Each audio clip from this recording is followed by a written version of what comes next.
Bonjour, mon nom est Rosie Porvecchio. J'ai déjà fait une ou deux vidéos sur YouTube. Je suis vraiment débutante, je m'excuse de, de la qualité peut-être de l'image, mais l'important, c'est le message. Ce n'est pas vraiment l'image, c'est le message.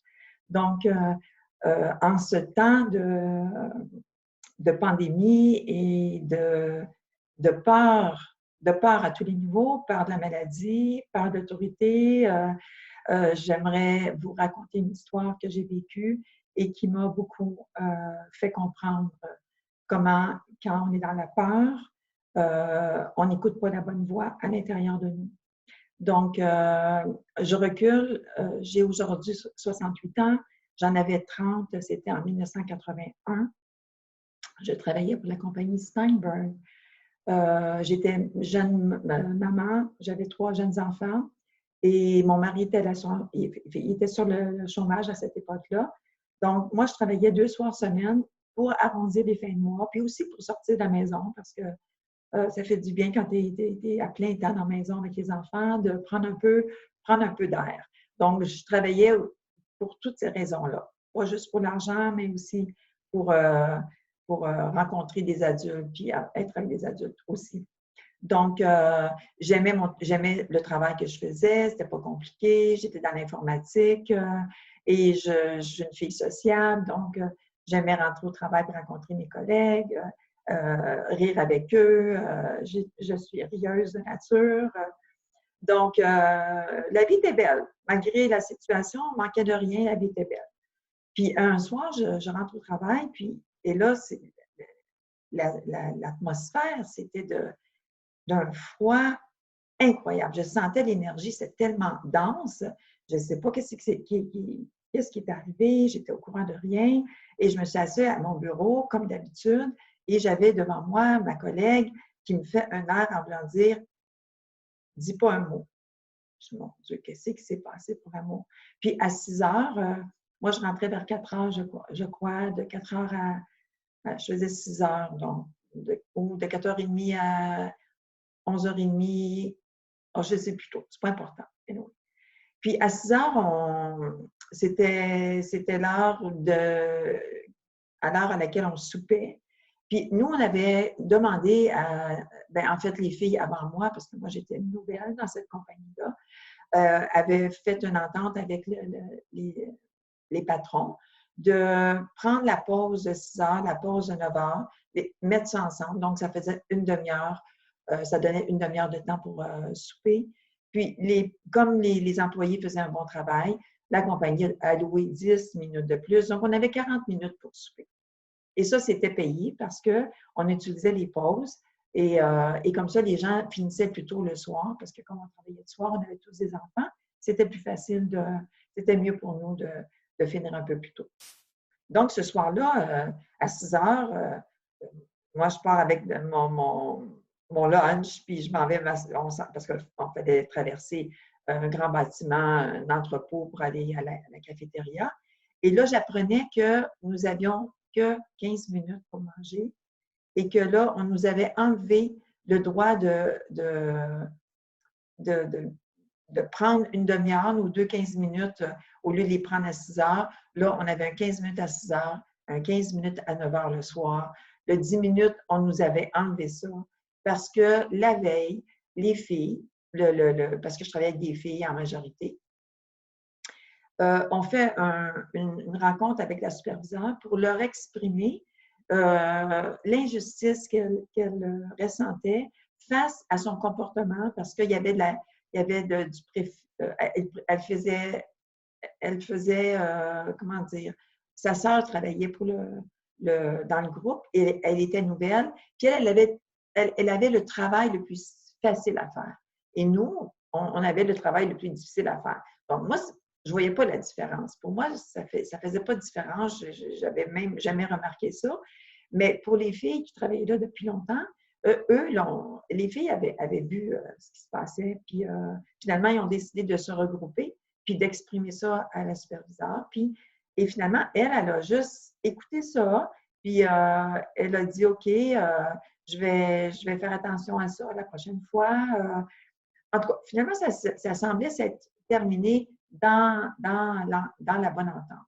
Mais ce n'est pas ça qui est arrivé. Le lendemain, on a pris des mesures de punition face aux employés parce que la superviseure, elle était très offusquée de cette rencontre et à la suite de ça, c'était les mesures qu'on appliquait et il fallait manger on avait 15 minutes pour manger soit à 9 heures ou soit à 6 heures.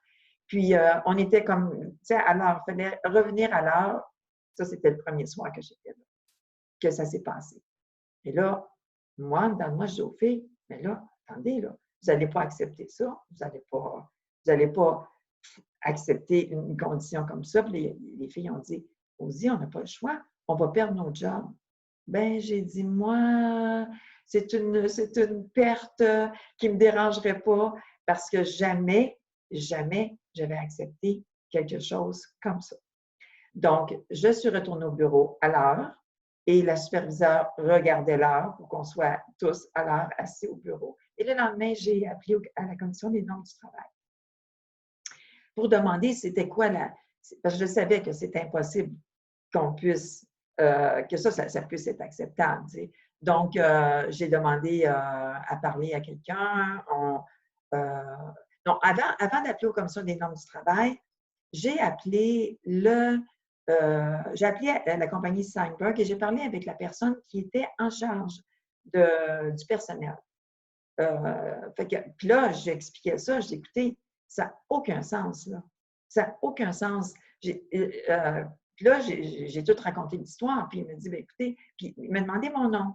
Et là, j'ai dit non, je ne donnerai pas mon nom parce que si je vous donne mon nom, je sais que je vais me faire punir à mon tour, puis je vais perdre peut-être probablement mon emploi. Et ce n'est pas ça le but. Le but, c'est vraiment de vous dire que j'accepterai jamais d'être traitée d'une façon comme ça et que c'est indigne de traiter des gens de cette façon-là. Fait que là, il me dit, bon, écoutez, je ne peux pas prendre votre plainte parce que si je n'ai pas de nom, je ne peux pas prendre la plainte. Et j'avais mon mari à côté qui disait, donne pas ton nom, donne pas ton nom. Parce que lui, il avait peur que je perde mon emploi, évidemment. Mais j'avais cette peur-là aussi, je la portais aussi, mais elle était là, mais pas assez forte pour que j'accepte l'inacceptable. Donc, et là, le monsieur me dit,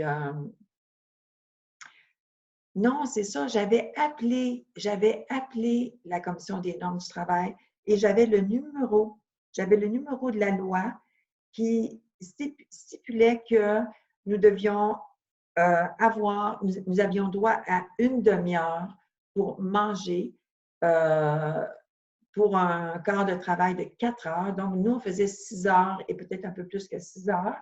Donc, mais la compagnie n'était pas obligée de nous payer. Alors, j'avais dit à ce monsieur-là que c'était la réponse. J'avais le numéro de loi, qu'il n'y avait pas le droit et tout ça. Et à la suite de ça, évidemment, il voulait avoir mon nom.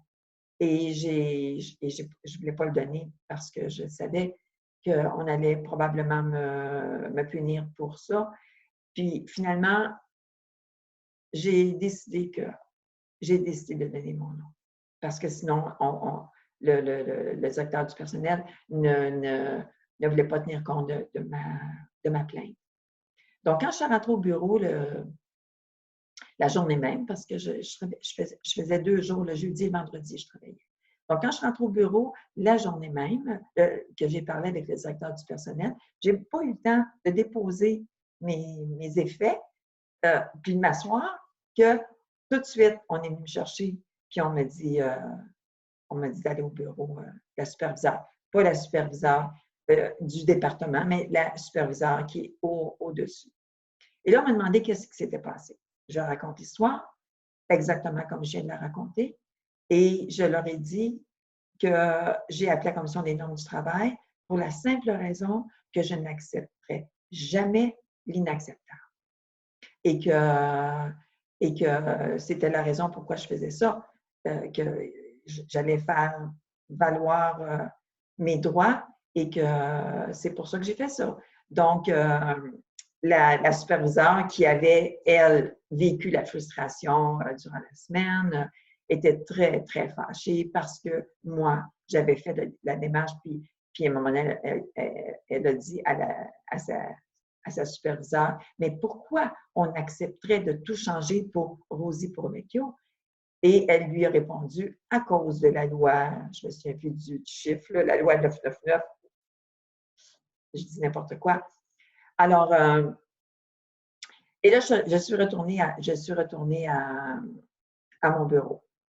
Puis, mais elle était tellement fâchée qu'à un moment donné, elle m'a dit quelque chose, puis c'était pas très gentil, et je lui ai dit, ben, j'ai répondu quelque chose comme, ben, on sait bien, toi, tu es la boss, tu sais.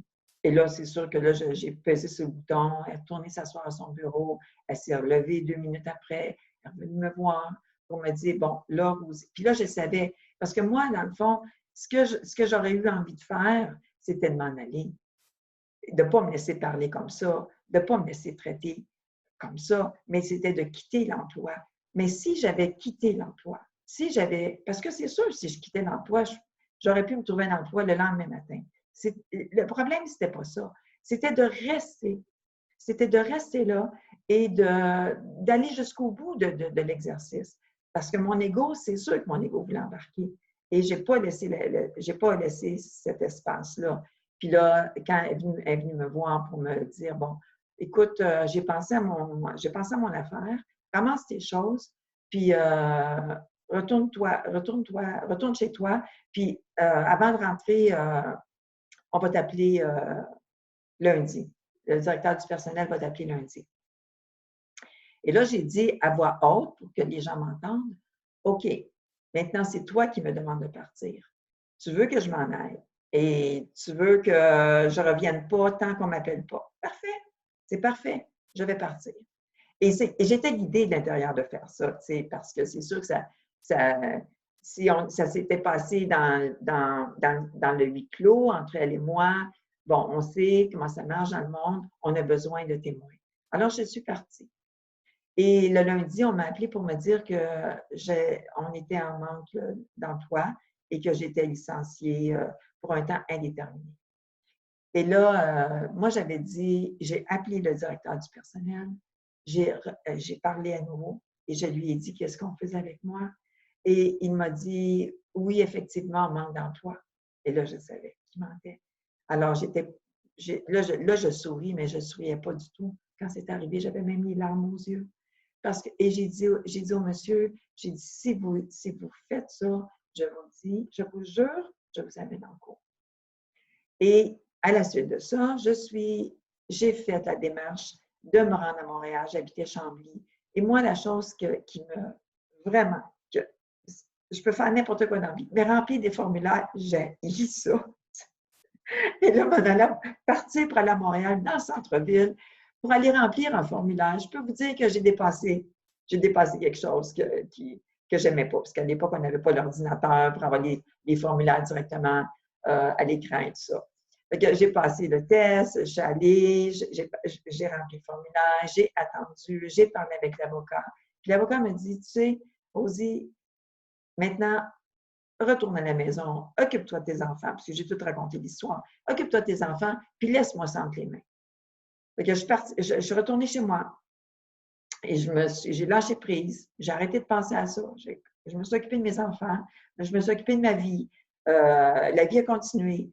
Et comme l'univers est bon et bienveillant, que l'univers, moi, il faut dire que ma force, c'est la foi. Et j'ai vu la synchronicité.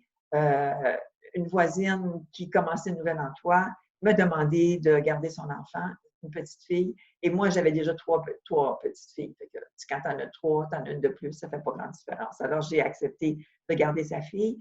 Et avec un petit peu d'assurance chômage, avec un petit peu de l'argent de la garderie, finalement, financièrement, ça revenait au même. Donc, je n'étais pas du tout dans le manque. On avait tout ce qu'on avait besoin pour subvenir à nos besoins. Alors, le temps passé, ça a duré 9 mois avant que j'ai un écho non, ce qui est arrivé, en fait, à un moment donné, durant le printemps, c'était en décembre 1981. au printemps 1982, j'ai le téléphone de la compagnie Steinberg qui m'appelle, mais c'était un nom de département à Montréal. On m'offre un emploi. Et là, j'ai dit, est-ce que vous êtes au courant que j'ai fait une plainte à la Commission des normes du travail? Là, la fille a dit non, non. Elle a dit, écoute, laisse-moi vérifier ça et je te rappelle. Alors, on m'a rappelé pour me dire, non, vu que tu as fait une plainte à la Commission des normes du travail, on ne peut pas t'engager. Et là, j'ai appelé mon avocat, je lui ai dit ça.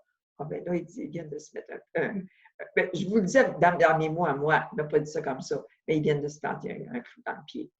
Alors là, ça c'était, lui, il avait l'argument parfait là, parce qu'ils n'ont pas le droit de refuser un emploi parce qu'on demande, on fait valoir nos droits, c'est sûr.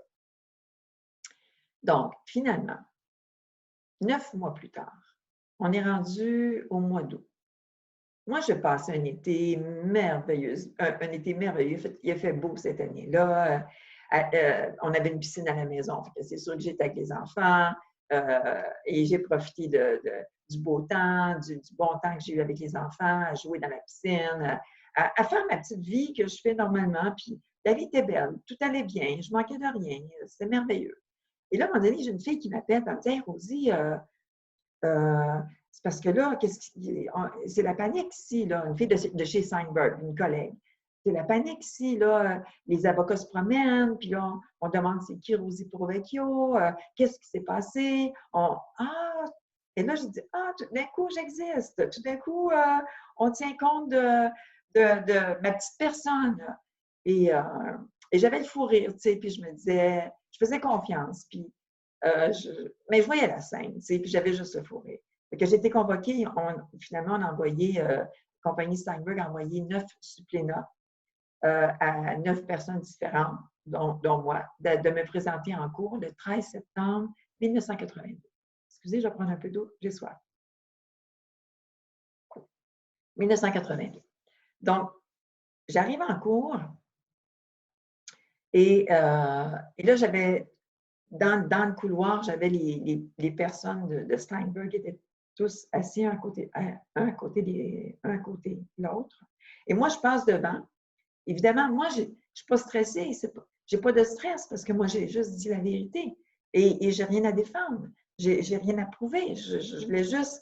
J'ai juste fait ça pour la dignité, pour être traitée d'une façon respectueuse et faire respecter aussi la dignité de l'être humain, point à la ligne. Je n'ai pas d'autre mot que ça. Donc, moi, j'étais complètement décontractée. J'avais passé un bel été. Cette journée-là, il faisait 26, 28 degrés. C'était un 13 septembre 1982. Je ne l'oublierai jamais. Je n'oublierai jamais cette date mémorable. Et là, j'arrive dans le bureau de mon avocat et je suis tout seul avec lui. Puis là, il me dit, il dit, combien tu faisais par semaine? Et là, j'allume, tu sais.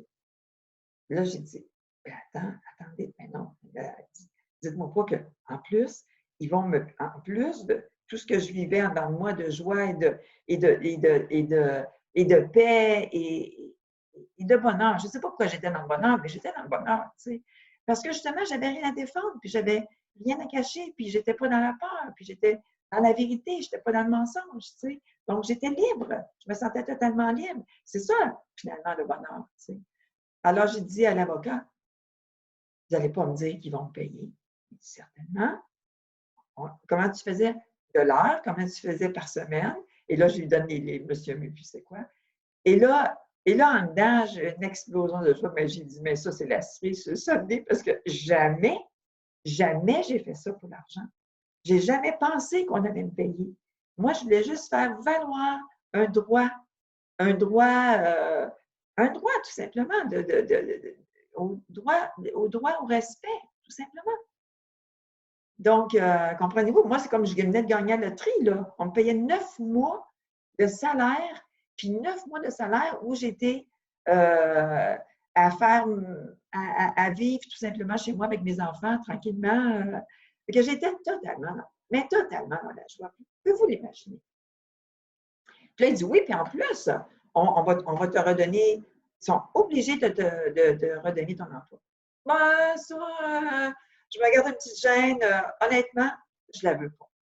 Je ne veux pas retourner dans cet endroit-là. Donc, à la suite de ça, on a dit que j'allais recevoir le chèque en dedans de 10 jours et j'ai remercié mon avocat, j'ai remercié la vie, j'ai remercié Dieu. Et là, j'ai appris la plus grande leçon, je pense, de ma vie, c'est que je ne suis pas seule. Et si je dépasse la peur, parce que moi, je n'étais pas dans la peur de perdre ma job, je n'étais pas dans la peur de l'autorité. Je ne dis pas qu'en dedans, je n'avais pas des petits trémolos, bien sûr, mais comme Grégory Mitombo dit, tremble, mais avance. Alors oui, j'ai tremblé, mais oui, j'ai avancé. Et je me suis rendue jusqu'au bout. Et j'ai eu la récompense, a été de voir que, Rosie, chaque fois que tu vas traverser la peur, chaque fois que tu vas faire les choses par respect, pour le respect, pour la dignité que tu portes en dedans de toi, l'univers va te servir.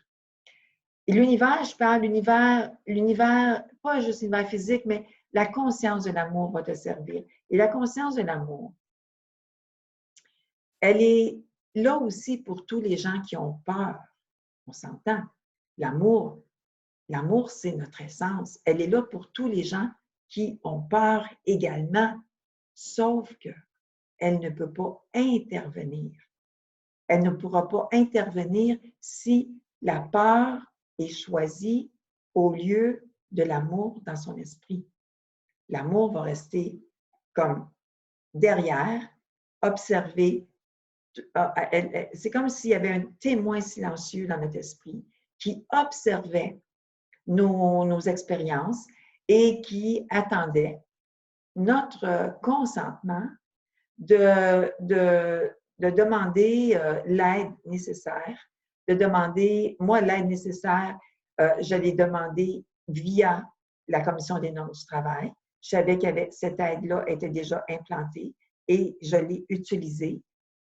Mais c'est clair qu'il a fallu que je traverse la peur de perdre mon emploi, la peur, pardon, d'être rejetée. Je l'ai traversée. C'est la plus belle expérience que j'ai vécue et je n'avais pas encore commencé mon cheminement spirituel parce que je portais déjà la foi. Je portais déjà la foi dans la vie, je portais la foi dans l'amour. Je la portais, cette foi-là. Et c'est cette foi-là qui probablement m'inspirait à ne pas accepter l'inacceptable et à se connecter. Donc, si je ramène cette expérience-là à ce qui se passe actuellement sur le plan terrestre et le contrôle qu'on fait, qu'on fait actuellement avec la peur, comment on utilise la peur pour faire peur davantage. Mais il faut comprendre une chose. La peur projetée à l'extérieur, qui est manifestée sous forme d'autorité, d'abus de pouvoir, c'est la peur qu'on garde à l'intérieur de moi. Parce que si vous regardez la différence entre ce que j'ai vécu et ce que mes collègues ont vécu, mes collègues ont bénéficié de ce que d'avoir fait ce geste-là parce que là, les collègues savaient qu'elles avaient ce droit-là et que les superviseurs n'avaient pas le droit d'enfreindre cette loi-là sous peine de punition, parce qu'ici, on s'entend, c'est toujours sous peine de menace et de punition. C'est notre monde. Et je vais l'expliquer plus en profondeur avec la prochaine vidéo que je vais faire avec Chantal, où je parle du voile, de la levée du voile, où je parle de c'est quoi la peur, qu'est-ce qui se cache derrière la peur. Ça, je ne rentre pas tout de suite là-dedans. Mais tantôt, j'ai un rendez-vous avec Chantal, puis on va en discuter, puis je vais la partager, cette vidéo-là aussi. Mais si je reviens avec la peur de l'autorité, c'est vraiment, j'ai compris, à partir de cette expérience-là, j'ai compris que les gens avaient besoin de syndicats parce qu'ils restaient unifiés à la peur en eux, au lieu de regarder cette peur-là et d'aller au-delà de la peur et demander l'aide nécessaire à la lumière et à l'amour. Et tous ces scénarios-là allaient s'écrouler de soi. Si je ne suis pas dans la peur, les scénarios de peur vont s'écrouler de soi. Mais si je reste dans la peur, les scénarios de peur vont se solidifier, vont s'amplifier, vont devenir concrets. Alors, c'est ça qu'il faut comprendre. Moi, c'est ça que j'ai compris dans cette expérience-là. Et je l'ai compris dans une expérience, pas parce que quelqu'un me l'a enseigné. On porte l'intelligence en dedans de nous. On porte la connaissance de l'amour en dedans de nous. Et se relier à une force plus grande que soi, c'est à ce moment-là qu'on est inspiré. Moi, probablement, j'ai été inspirée de faire ce que j'ai eu à faire. Et je ne l'ai pas fait juste pour moi. Je l'ai fait aussi pour mes collègues parce que eux aussi, elles aussi ont bénéficié de cette expérience-là. Donc, je m'arrête ici, puis je vous laisse réfléchir à ça. Et chacun pour vous, allez voir à l'intérieur de vous, regardez la peur. Et moi, je peux juste vous dire que la peur, c'est une ombre placée devant la lumière. La peur, c'est vraiment une ombre placée devant la lumière. C'est comme un nuage placé devant le soleil. La peur, le nuage peut cacher le soleil intérieur pour un certain moment, mais pas pour tout le temps. Le nuage va passer. Alors, vos pensées de peur vont peut-être vous amener à vivre des expériences qui ne seront jamais agréables parce que personne n'est bien dans la peur, personne n'est bien dans les limites, dans le contrôle, dans l'abus de pouvoir que la peur va créer. Personne n'est bien là-dedans. Il n'y a pas d'amour dans ça. Et je regrette parce que tout ce qui est fait, je regrette pour tous ceux qui disent qu'ils font ça pour le bien. Moi, je dis que quand c'est fait par la peur, quand c'est mené par la peur, il n'y a pas d'amour là-dedans, je regrette. Il n'y a pas d'amour là-dedans.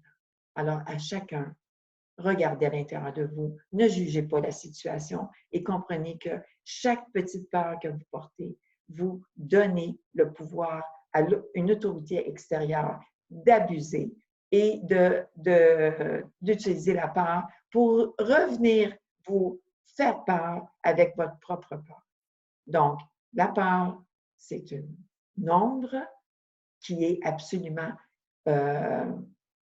insignifiante, dans le sens insignifiante, elle ne peut rien contre l'amour.